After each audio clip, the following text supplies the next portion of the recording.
Welcome to Sweet Life Beat Life. We hope this video helps. In this video, I will explain how to change storage for WhatsApp. First, open WhatsApp and tap the three dots or settings icon, usually found in the top right corner. Then, navigate to Storage and Data.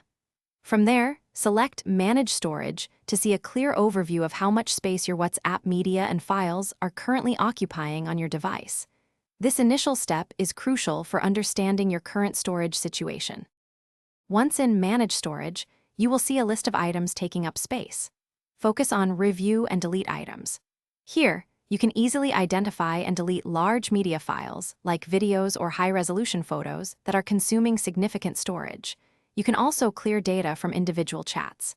Use helpful filters, such as forwarded many times or larger than 5 megabytes, to efficiently pinpoint and remove unnecessary content, freeing up valuable space. To prevent future storage issues, adjust your media auto-download settings. Go back to Storage and Data and tap on Media Auto-Download. Here, you can specify when photos, audio, videos, and documents are automatically downloaded. To maximize storage savings, select Never for both when using mobile data and when connected on Wi-Fi. This ensures media only downloads when you manually tap on it, giving you full control over your device's space. Finally, consider external storage and regular backups. Backup your chats and media to cloud services such as Google Drive for Android or iCloud for iOS. This secures your data and allows you to delete local copies.